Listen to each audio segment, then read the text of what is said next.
Sindh online school class 6 मज़मून रियाज़ी बाब 6 सबक 14 मश्क 6 exercise 6 ॾोहिटनि ऐं ॾोहिटियुनि खे सिंध ऑनलाइन स्कूल में भलीकार। मां आहियां नाना आबिद। ॿारो हिन सबक में असां निस्बत ऐं तनासिब जे बाब जो ख़ुलासो कंदासीं ऐं जाइज़ो वठंदासीं त असां हुन में छा छा पढ़ी आया आहियूं। उन जाइज़े वठण खां पोइ असां जेको आहे मश्क जा सवाल कंदासीं जेको सॼे बाब खे कवर कंदा हूंदा। इहा आहे मश्क नंबर 6। मां सभु सवाल हल कोन कंदुसि ऐं जेके हल कंदुसि उहे बि आख़िर ताईं हल कोन कंदुसि। मां सिर्फ़ु तव्हांखे ॿुधाईंदुसि त इहे सवाल कीअं हल थींदा ऐं आख़िर ताईं उनखे तव्हां पाण हल कजो। ॿिनि साॻे क़िस्म जी शयुनि जी तइदाद जी भेट खे निस्बत चऊं था।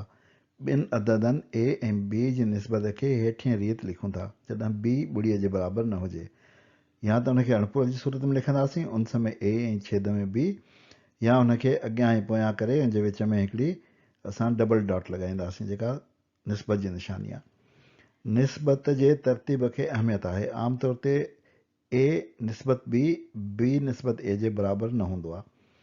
निस्बत में का बि तब्दीली न ईंदी जेका निस्बत जे रुकननि खे साॻे अदद सां ज़रब या वंड कजे। ॿिनि निस्बतनि जी बराबरीअ खे तनासिब चइजे थो।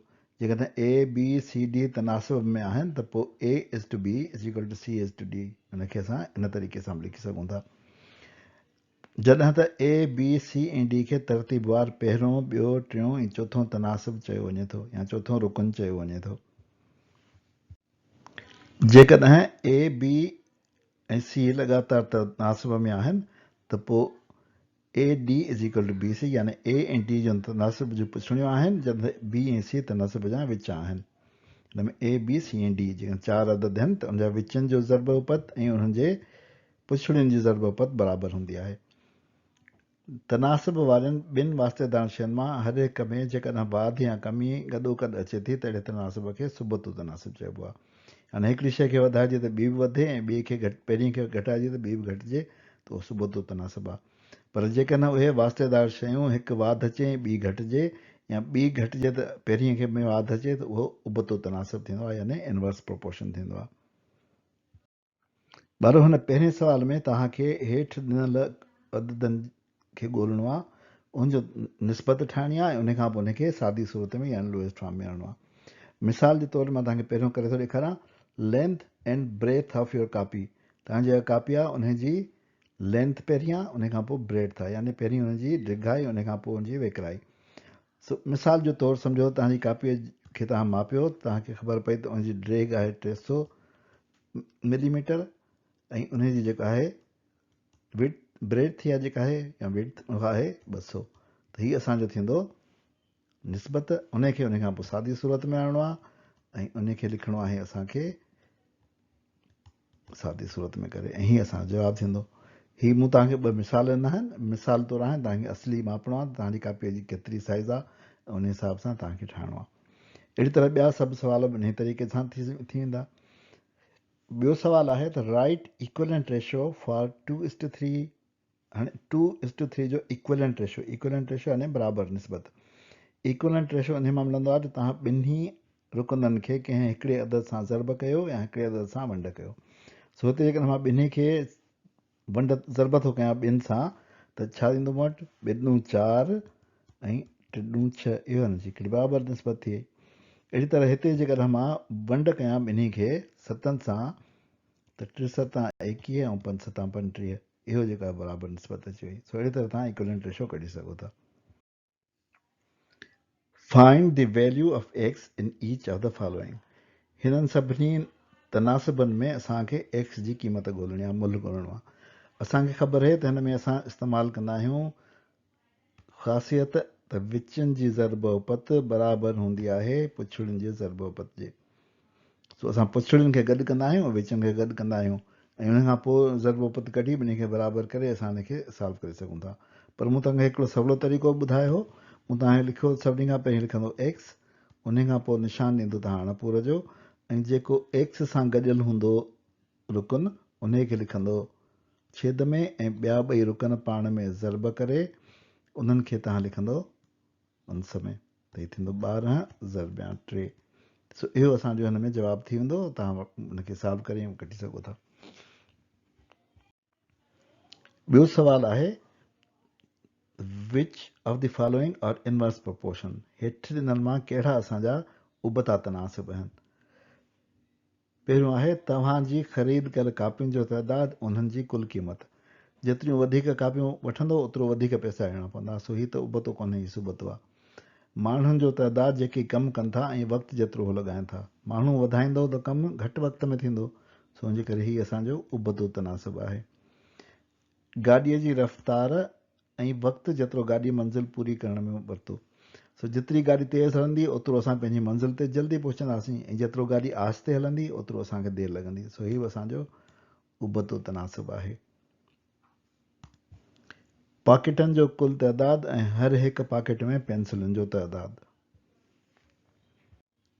ॿारो हिन सुवाल खे सम्झण लाइ ईअं सम्झो त असां वटि 100 पेंसिलूं आहिनि जेके असांखे पॉकेटनि में पैक करणियूं आहिनि। सो जेकॾहिं असां पॉकेटनि में 10 पेंसिलूं विझंदासीं त केतिरा पॉकेट लॻंदा, असांखे ख़बर आहे त 10 × 100 10 पॉकेट लॻंदा। पर जेकॾहिं असां 20 पेंसिलूं रखंदासीं त असांखे पॉकेट घटि खपंदा या वधीक खपंदा। सो जेतिरा असां पॉकेटनि में वधीक पेंसिलूं लॻाईंदासीं ओतिरो असांखे घटि पॉकेट खपंदा। सो उन हिसाब सां हीअ असांजो उबतो तनासिब आहे। Out of 670 students in school, 350 are boys and rest are girls. Find the ratio of boys to students, girls to total students, girls to boys of school, boys to girls of school. हिन खे असां ईअं लिखी सघूं था, सिंधीअ में असां पहिरीं पढ़ूं।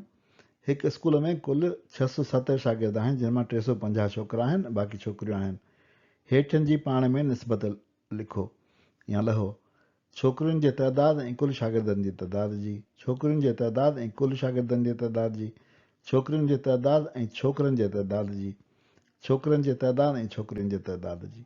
हाणे सभिनी खां पहिरीं में असांखे जेके शयूं आहिनि उहे छा खपनि, असांखे कहिड़ा मुल्ह खपनि, छोकिरनि जो तइदाद, छोकिरियुनि जो तइदाद, हिकिड़ो हीउ मुल्ह खपे असांखे, हिकिड़ो हीउ मुल्ह खपे ऐं ॿियो कुल शागिर्द।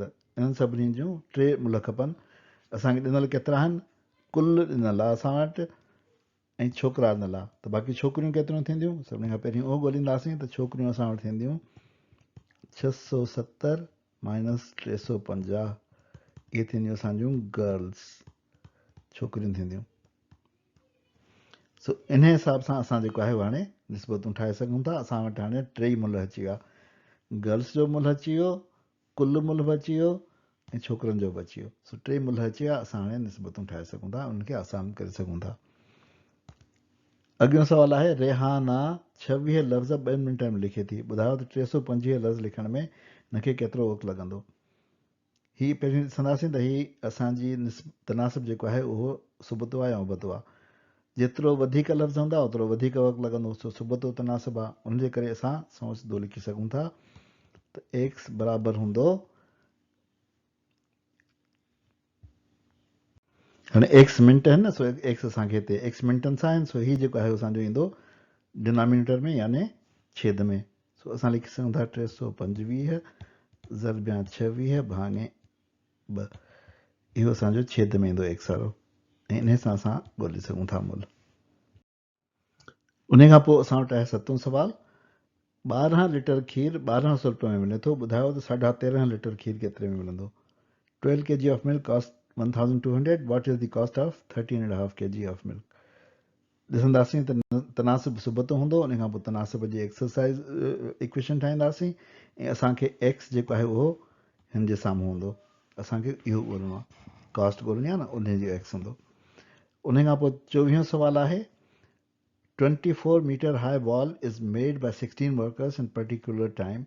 How many workers will construct a 18-meter high wall in the same time? 24 metre ऊंची भित 16 मज़दूर हिकु ख़ासि वक़्त में ठाहे पूरो कनि था। ॿुधायो त साॻी क़िस्म जी 18 मीटर ऊंची भित केतिरा मज़दूर साॻे वक़्त में ठाहे पूरा कंदा। सो भित असांजी जेको आहे जेतिरी वधीक थींदी ओतिरा मज़दूर असांखे वधीक लॻंदा, जेतिरी भित नंढी थींदी ओतिरा असांजा मज़दूर घटि लॻंदा। सो हिननि मज़दूरनि ऐं भित जो असांजो आहे तनासिब डायरेक्ट या इनडायरेक्ट, इनवर्स। सोचे वरितो। हाणे भित असांजी 24 मीटर मां 18 मीटर थी वई, भित घटि थी वई त असांखे मज़दूरनि जो तइदाद बि घटि खपंदो साॻे वक़्त लाइ। साॻियो वक़्तु हुअणु ज़रूरी आहे। सो साॻे वक़्त में जेको आहे उहो असांखे मज़दूरनि जो तइदादु घटि लॻंदो। मुंहिंजो मतिलबु आहे त हीअ असांजो डायरेक्ट आहे, इनडायरेक्ट कोन्हे तनासिब।